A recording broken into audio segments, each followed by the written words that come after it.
Hello बेटा, hello hello hello, good evening all of you. आ जाइए सभी फटाफट से, आप लोगों की क्लास स्टार्ट हो चुकी है और आज से हम फिजिक्स में स्टार्ट कर रहे हैं एक नया चैप्टर, एक नया अध्याय, चैप्टर नंबर 9। ठीक है, आप लोगों की क्वार्टरली का सिलेबस बेटा क्वार्टरली एग्जाम के पहले हो जाएगा, आधा सिलेबस खत्म हो जाएगा। लेकिन ये चैप्टर चूंकि थोड़ा सा डिफिकल्ट पड़ता है और इसका आपको प्रॉपर रिवीजन करना होता है, इसीलिए हम इसे पहले पढ़ाते हैं। ऑफलाइन में भी यही चल रहा है अभी, और हमने सोचा ऑनलाइन में भी क्यों ना इसे ही स्टार्ट किया जाए। तो चैप्टर नंबर 1, 2, 3 शुरू के 3 चैप्टर हम कर चुके, 2 चैप्टर और हम कर लेंगे तो क्वार्टरली का सिलेबस हो जाएगा और वो 2 चैप्टर आपके नेक्स्ट मंथ हम कंप्लीट करवा देंगे। कुछ दिक्कत है सर? ठीक है, अभी जो है तो फिर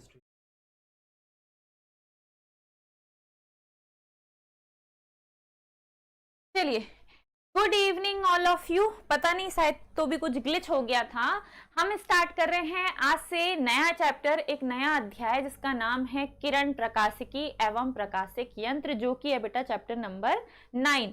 सब कुछ ठीक है या नहीं देख के मुझे बता दो जरा, है ना, क्योंकि अभी थोड़ी देर पहले जब मैंने लाइव स्टार्ट किया तो थोड़ा सा ग्लिच आ गया था, है ना।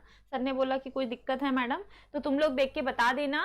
चैप्टर नंबर 9 बेटा किरण प्रकाशिकी एवं प्रकाशिक यंत्र आज हम शुरू करने वाले हैं। शुरू के 3 चैप्टर्स हम कर चुके हैं, उन तीनों का आपको time to time proper revision करना है। और ये हमारा एक नया चैप्टर स्टार्ट हो रहा है जो कि बहुत लंबा है, बहुत लंबा चलेगा। ये लंबी रेस का घोड़ा है ना, टाइम टेकिंग है। तो ध्यान से देखिए, चैप्टर नंबर 9 का ये आज हमारा पहला लेक्चर है, फर्स्ट लेक्चर। तो थोड़ी इंट्रो पे बात होगी और ज्यादा लंबा तो नहीं, आधे घंटे समथिंग का, 40 मिनट देखूंगी मैं जब तक मैं टिक पाऊं, है ना। थोड़ा सा स्वास्थ्य ठीक नहीं है, धूप लग गई है या अभी जो हीट वेव चल रही है वो आई डोंट नो क्या हुआ है, लेकिन कुछ ठीक नहीं लग रहा। मतलब ऐसा लग रहा है कि शरीर में वो है ही नहीं, एनर्जी है ही नहीं, लो एनर्जी पे चल रही है मैडम अभी। चलो, पूर्ण आंतरिक परावर्तन आप लोगों को हेडिंग दिखाई दे रही होगी। इसके पहले हम चैप्टर को थोड़ा सा ब्रीफ करते हैं, है ना, इंट्रोडक्शन पे बात करते हैं। आई होप सो अब सब कुछ ठीक है। ठीक है, अब सब कुछ ठीक है, मैं देख लेती हूँ। हाँ चलो, आज हम बात करेंगे किरण प्रकाशिकी एवं प्रकाशिक यंत्र, जो चैप्टर है आपका, इस चैप्टर की इंट्रोडक्शन की। इस चैप्टर में बेटा आपको सारे प्रकाशिक यंत्र पढ़ने हैं। हाँ, प्रकाशिक यंत्र कहाँ आ गए पहले ही। हाँ, इस चैप्टर में शुरू में हमें पढ़ना है अपवर्तन की घटना के बारे में। अपवर्तन क्या होता है, इसके प्रकार, इसके नियम।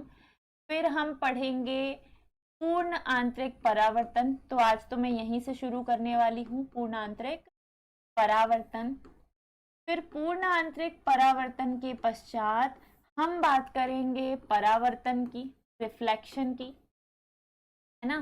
थोड़ा बहुत इन शब्दों से आप वाकिफ होंगे, 10th में भी ये सब आप लोगों ने पढ़ा होगा। पहले अपवर्तन, रिफ्रैक्शन के बारे में हम डिस्कस करेंगे, फिर हम पढ़ेंगे पूर्ण आंतरिक परावर्तन, फिर हम पढ़ेंगे परावर्तन के बारे में। साथ ही जैसे जैसे आगे बढ़ोगे तो आगे जाते जाते हम बात करेंगे किसकी, तो आगे कुछ टॉपिक आपके चालू होंगे, जैसे कि दर्पण, जैसे कि दर्पण, है ना, ये दर्पण। दर्पण के आगे जब बढ़ोगे तो हम बात करेंगे दर्पण द्वारा प्रतिबिंब रचना के नियम, प्रतिबिंब रचना के नियम, प्रतिबिंब रचना के नियम। फिर हम बात करेंगे दर्पण से रिलेटेड सूत्र, जिन्हें कहा जाता है दर्पण सूत्र। जब ये टॉपिक पूरा खत्म हो जाएगा, पूरा मिरर हम कंप्लीट कर लेंगे, तो मिरर से रिलेटेड सारे फॉर्मूले जब हम कंप्लीट कर लेंगे तो जब आप इसके आगे बढ़ोगे बेटा, तब हम पहुंच जाएंगे पृष्ठ पे। किसी भी गोलीय पृष्ठ से अपवर्तन या परावर्तन, गोलीय पृष्ठ, गोलीय पृष्ठ से अपवर्तन, इसके सूत्र हम पढ़ेंगे बेटा।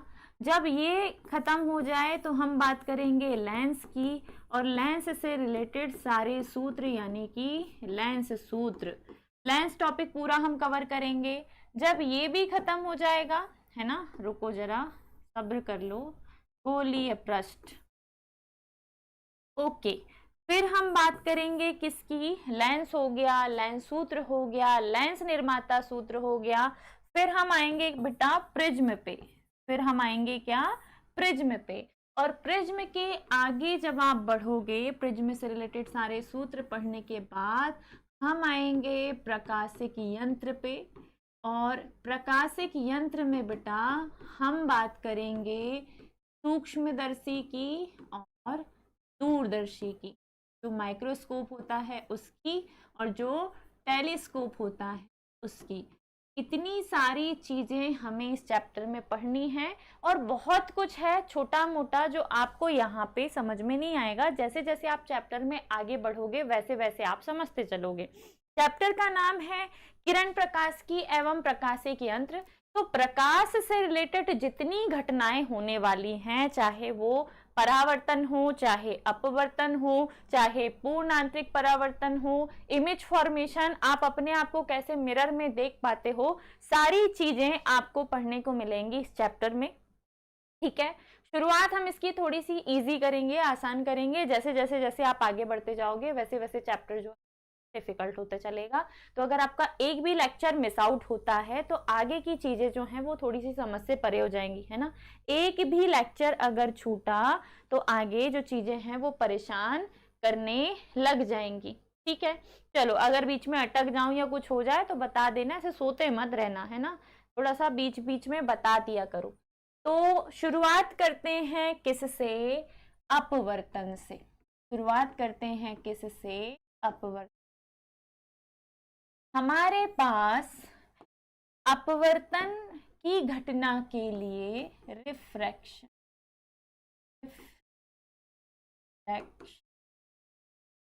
ठीक है, रिफ्रैक्शन, रिफ्रैक्शन हम करने वाले हैं बेटा, रिफ्रैक्शन हम करने वाले हैं। ध्यान से समझना, प्रकाश जब अलग अलग माध्यमों से गुजरता है, फॉर एग्जाम्पल हमने यहां ले लिया एक समतल, ठीक है, एक और ले लेते हैं, तो ले लेते हैं ना, ये दो हमारे पृष्ठ हो गए, मार्क, चलिए बढ़िया।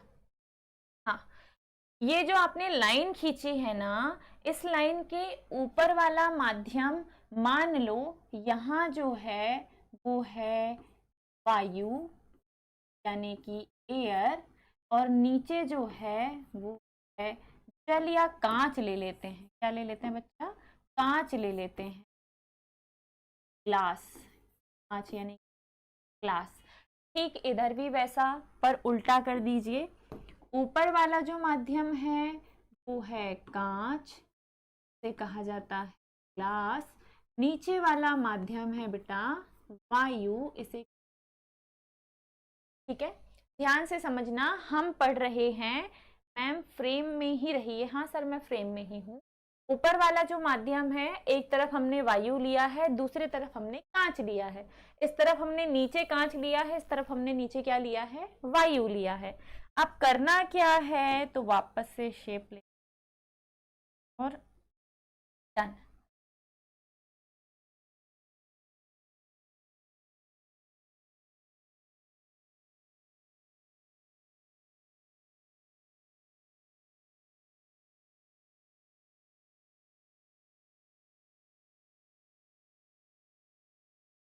ठीक है, चलो, जब भी कोई प्रकाश, ये जो बीच वाली लाइन मैंने खींची है बेटा, इसे कहा जाता है अभिलंब। इसे क्या कहते हैं, अभिलंब।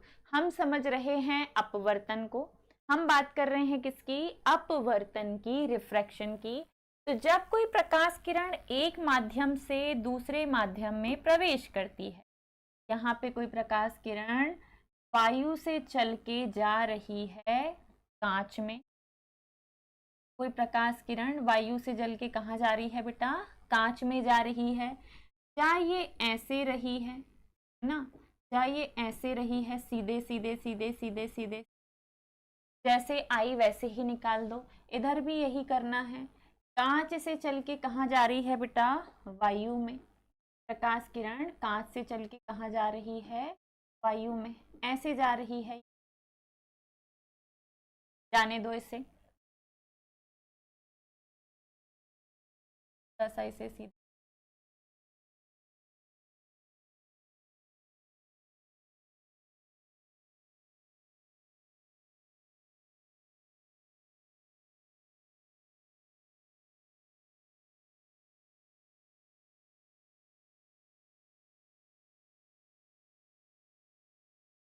चलिए ये ठीक है।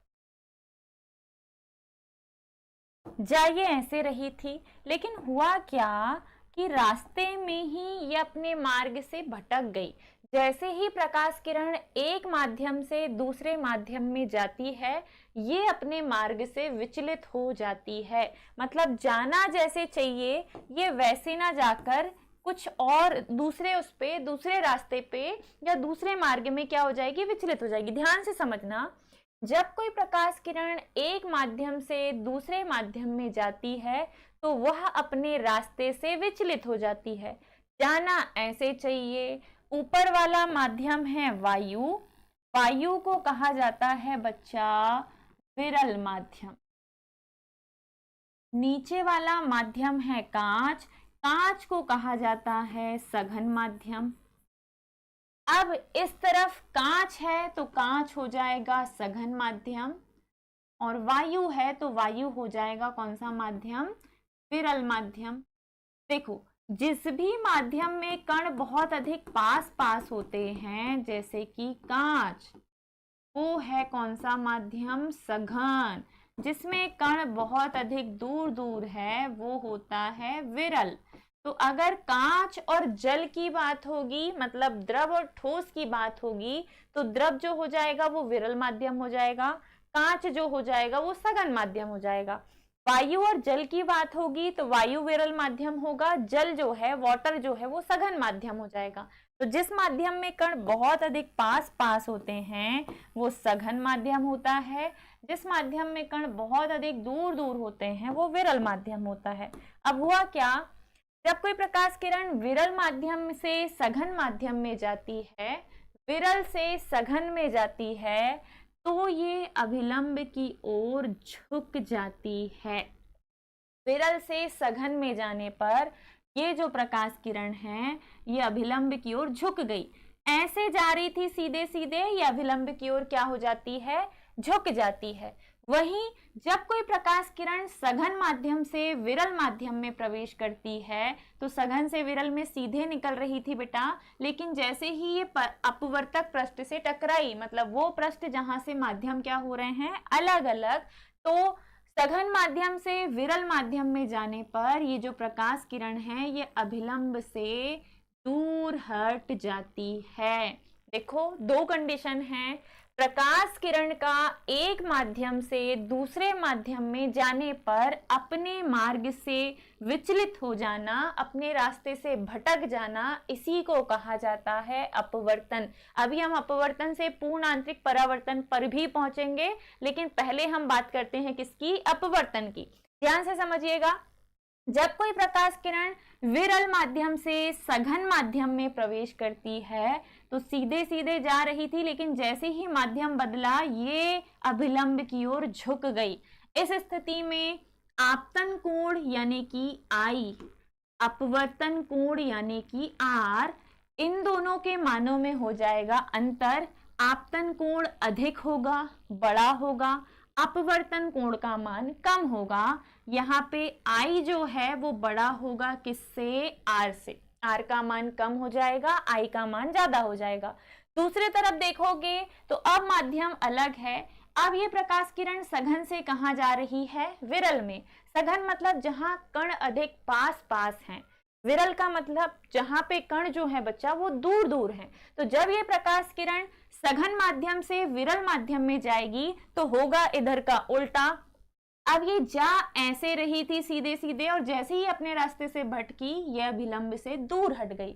इस स्थिति में बेटा आपतन कोण यहां भी बनेगा आई, अपवर्तन कोण बनेगा आर, और आर जो है वो बड़ा हो जाएगा आई से। या तुम यहां उल्टा बोल सकते हो कि आई का मान छोटा हो जाएगा किससे, आर से। आई का मान छोटा हो जाएगा किससे, आर से। अनामिका अगर आप देख रहे होंगे बेटा तो कमेंट जरूर करना है ना, मुझे पता रहना चाहिए आप क्लास में हो या नहीं।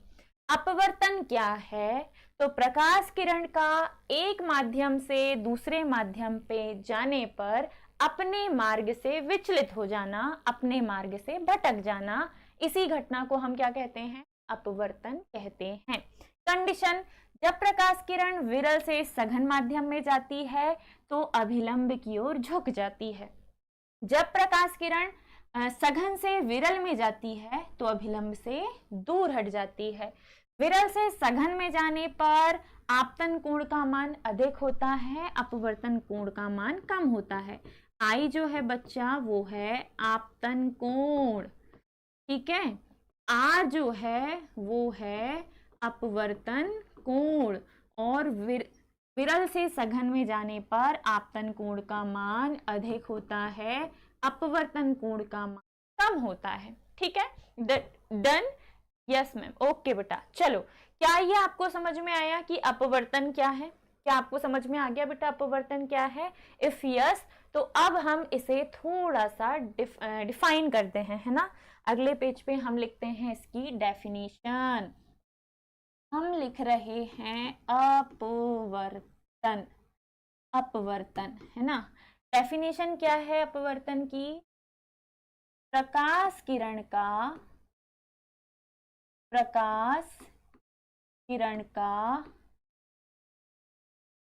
एक माध्यम से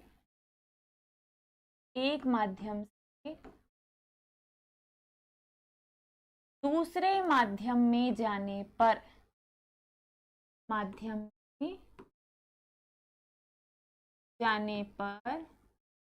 अपने मार्ग से विचलित हो जाना, अपने मार्ग से विचलित हो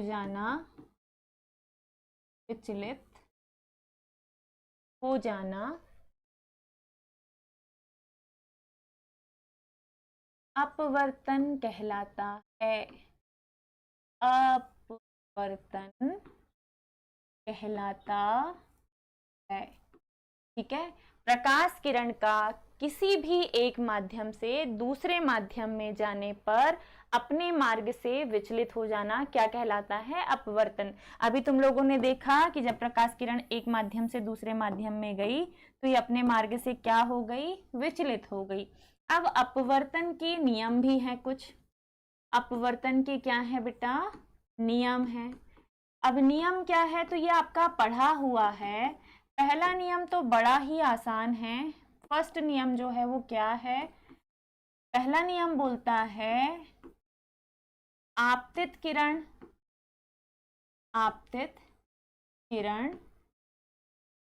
क्या हो गई है फिर? अपवर्तित। तो अपवर्तित किरण और आपतित किरण, अपवर्तित किरण और अभिलंब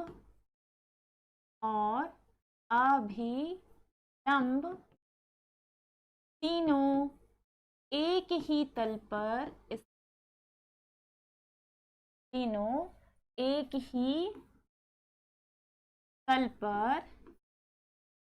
स्थित होते हैं।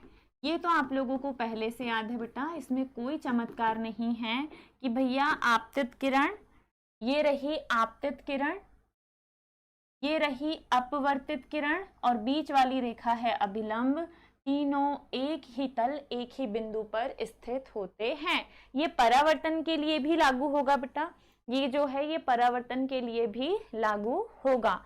हम यहाँ क्या बोल रहे हैं? आपतित किरण, अपवर्तित किरण और बीच वाली जो रेखा है वो है अभिलंब, तीनों एक ही तल एक ही बिंदु पर स्थित होते हैं। दूसरा जो नियम है वो ये है आपतन कोण यानी कि आई और इसकी जया होगी साइन। कैसे? तो ये रहा लंब, ये रहा कर्ण, और लंब और कर्ण साथ में जहां आ जाएं उसकी जय होती है साइन थीटा। साइन थीटा क्योंकि साइन थीटा बराबर होता है लंब बटे कर्ण। यहाँ ये बीच वाले जो अभिलंब है ये है लंब, ये जो आपतित किरण है ये है कर्ण, और लंब और कर्ण की जया क्या होगी? साइन। लंब और कर्ण की जया क्या होगी? साइन। ऐसे ही आर के लिए देखो, बीच वाली रेखा है लंब, ये वाली रेखा है कर्ण, नीचे वाला हो जाएगा आधार। तो यहाँ सिर्फ लंब और कर्ण है, तो इसकी जगह भी होगी क्या, साइन, और अपवर्तन कोण है आर। अपवर्तन कोण क्या है, आर। तो मैंने यहाँ आपको ये बोला है कि पहले लीजिए आप आपतन कोण, पहले लीजिए बच्चा आप आपतन कोण, और आपतन कोण, आपतन कोण की जया और आपतन कोण की जया और अपवर्तन कोण की जया का अनुपात, आपतन कोण की जया और अपवर्तन कोण की जया का अनुपात एक नियतांक होता है। आपतन कोण की जया और अपवर्तन कोण की जया का अनुपात एक नियतांक होता है, जिसे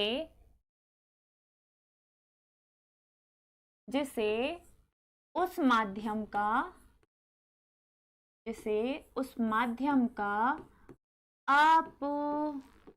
अपवर्तनांक कहते हैं, अपवर्तनांक कहते हैं। ठीक है, आपतन कोण की जया और अपवर्तन कोण की जया का अनुपात एक नियतांक होता है, जिसे उस माध्यम का अपवर्तनांक कहते हैं। ये है अपवर्तन का दूसरा नियम। अब दूसरे नियम में आपने ये लिखा है कि आपतन कोण यानी कि आई, इसकी जया हो जाएगी साइन। अपवर्तन कोण यानी कि आर, इसकी जया भी हो जाएगी साइन। तो आई की जया, आर की जया, दोनों का अनुपात एक नियतांक होता है, जिसे उस माध्यम का, जिसके कारण क्या हो रहा है बेटा, अपवर्तन, जिसके कारण क्या हो रहा है, अपवर्तन, उसका क्या कहते हैं, उसका अपवर्तनांक कहते हैं। आपतन कोण की जया, अपवर्तन कोण की जया का अनुपात एक नियतांक होता है, जिसे उस माध्यम का अपवर्तनांक कहते हैं। इसे n से दर्शाते हैं, और n बराबर हो जाएगा sine i upon sine r. ये जो आया है ना बेटा, n is equal to sine i upon sine r, इसे कहा जाता है, इसे कहा जाता है, यही स्नेल का नियम है। मतलब अपवर्तन का दूसरा नियम ही स्नेल का नियम है, जिसमें ये पढ़ा जाता है कि आपतन कोण की जया यानी कि साइन आई, अपवर्तन कोण की जया यानी कि साइन आर, दोनों का अनुपात एक नियतांक है, जिसे n से दर्शा रहे हैं, और इसे कहा जाता है माध्यम का अपवर्तनांक। इसे क्या कहा जाता है, माध्यम का अपवर्तनांक। ठीक है, यहां तक समझ में आया। चलो शुरू से रिवाइंड करते हैं। आपने बोला है अपवर्तन क्या है, इसके नियमों को समझाइए। तो जब कोई प्रकाश किरण एक माध्यम से दूसरे माध्यम में जाती है, तो वो अपने रास्ते से विचलित हो जाती है। मतलब जाना सीधे था, डैश डैश वाली लाइन इसका रास्ता था, लेकिन ये इधर मुड़ गई, या सघन से विरल में जाने पे ये इधर मुड़ गई। तो दोनों ही कंडीशन ध्यान से देखो। विरल से सघन में जाने पर अभिलंब की ओर झुक गई, सघन से विरल में जाने पर अभिलंब से दूर हट गई। फैला हुआ रास्ता मिलेगा तो दूर ही हटेगी ना। कांच में ये सिकुड़ी हुई थी बेटा, जैसे ही इसे वायु मिली या आराम से फैल गई। ऐसे ही विरल से सघन में जाने पे सिकुड़ गई, मतलब रास्ते में अपना जो कोण है उसका मान इनने कम कर लिया। तो इस स्थिति में आपतन कोण का मान अधिक, अपवर्तन कोण का मान कम है। इस स्थिति में आपतन कोण का मान कम, अपवर्तन कोण का मान अधिक है। इसीलिए कभी ये मत बोलना कि एक माध्यम से दूसरे माध्यम में जाने पर आपतन कोण और अपवर्तन कोण का मान बराबर होता है, ऐसा नहीं होता। ऑलवेज आपतन कोण और अपवर्तन कोण के मान क्या होंगे, अलग अलग होंगे। ठीक है, अलग अलग होंगे। मैं फिर अटकने लगी। सर अगर आप देख रहे हैं, चलो पता नहीं क्या दिक्कत हो रही है, नेट की दिक्कत है या व्हाटएवर, एक्स वाई जेड जो भी प्रॉब्लम है, मैं फिर अटकने लगी थी आई थिंक। अभी ठीक है, अभी ठीक है, अभी ठीक है। चलो आई होप अभी ठीक है सब कुछ, है ना। चलो हाँ, अब हम पढ़ रहे थे बेटा अपवर्तन के नियम। अपवर्तन के दो नियम हैं, है ना। अपवर्तन के कितने नियम हैं? हाँ अभी ठीक है, यस ठीक है। चलो, अपवर्तन के दो नियम हैं। पहला नियम है आपतित किरण, अपवर्तित किरण, अभिलंब तीनों एक ही तल पे स्थित होते हैं। दूसरा नियम है आपतन कोण की जया, ये आ रही है बेटा किरण और ये अभिलंब की ओर झुक गई, यहाँ पे बनाया था आई, यहाँ पे बनाया था आर। आप बोल रहे हो आपतन कोण की जया विच इज साइन आई, अपवर्तन कोण की जया विच इज साइन आर। दोनों का अनुपात जो है वो एक नियतांक होता है जिसे उस माध्यम का अपवर्तनांक कहते हैं। इसे n से दर्शाते हैं। काय से दर्शाते हैं? इसे n से दर्शाते हैं। इसे ही स्नेल का नियम कहते हैं। मतलब अपवर्तन का दूसरा नियम ही स्नेल का नियम है। अपवर्तन का दूसरा नियम ही स्नेल का नियम है। क्या अभी सब कुछ ठीक है? यस फाइन, है ना, ऑल इज क्लियर। अब आगे देखो, कुछ माध्यम के अपवर्तनांक, कुछ माध्यम के अपवर्तनांक जो कि बेटा आपको याद रखने, जो कि आपको याद रखने हैं। फॉर एग्जाम्पल पहला जो है बच्चा ये है वायु, और वायु का अपवर्तनांक होता है 1। दूसरा जो है वो है जल यानी कि वाटर, इसका अपवर्तनांक होता है 1.33। तीसरा जो है बेटा वो है कांच, ये तुम्हें ऑब्जेक्टिव के लिए याद रखने हैं, और कांच का अपवर्तनांक होता है 1.5। कांच का क्या होता है? 1.5। चौथा, कांच का एक प्रकार है जिसे कहा जाता है क्राउन कांच, जिससे हम प्रिज्म बनाएंगे। क्राउन कांच का अपवर्तनांक होता है 1.52। अगले नंबर पे है बेटा फ्लिंट कांच। फ्लिंट कांच इन दोनों से मिलकर ही बना होता है प्रिज्म। फ्लिंट कांच का अपवर्तनांक होता है 1.62। ठीक है, 1.62। तो वायु का 1 है, जल का 1.33 है, कांच का 1.5 है, क्राउन कांच का 1.52 है, फ्लिंट कांच का 1.62 है। तो अगर कांच का कभी कभी 1.55 भी लिख के दे दे तो गलत मत करके आना। मोस्टली 5 होगा, लेकिन 1.55 भी दे दे तो गलत मत करके आना।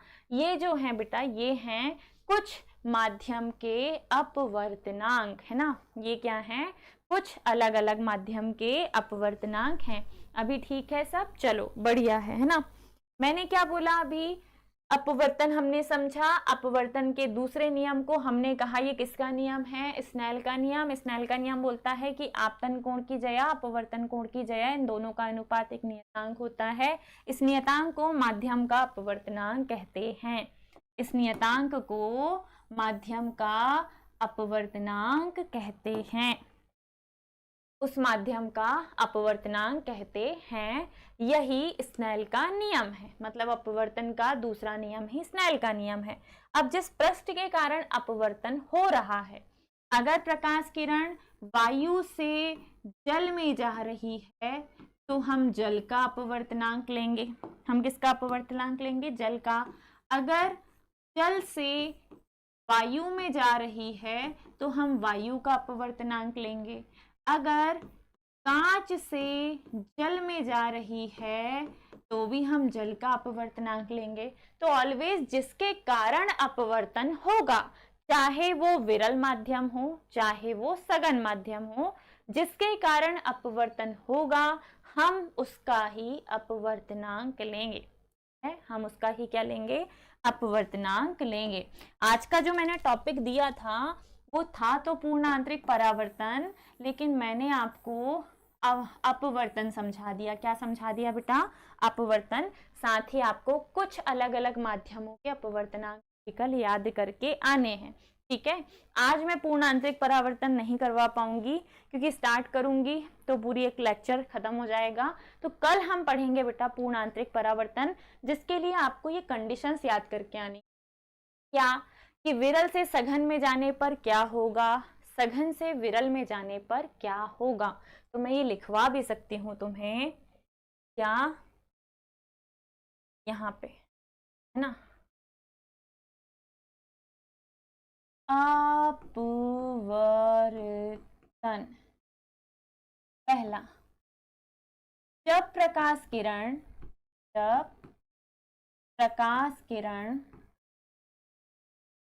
सघन माध्यम से विरल माध्यम में जाती है, जब प्रकाश किरण सघन माध्यम से विरल माध्यम में जाती है, विरल माध्यम जाती है, तब आपतन कोण का मान कम, आपतन कोण का मान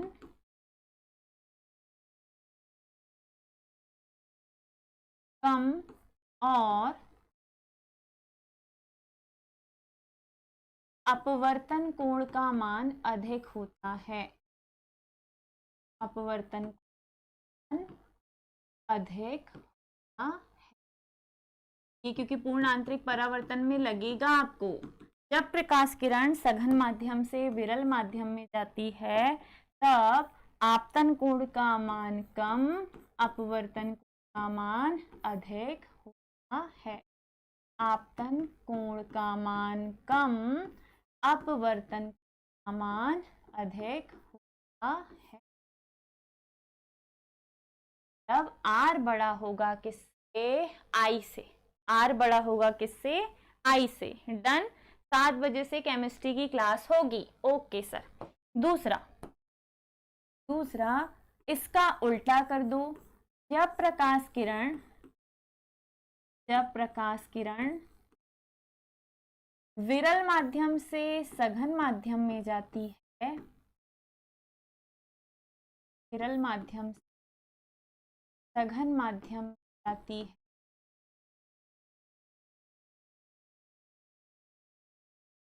है तब अभिलंब की ओर झुक जाती है। यहां लिख लेना बेटा, अभिलंब से दूर हट जाती है, और यहां लिखोगे अभिलंब की ओर झुक जाती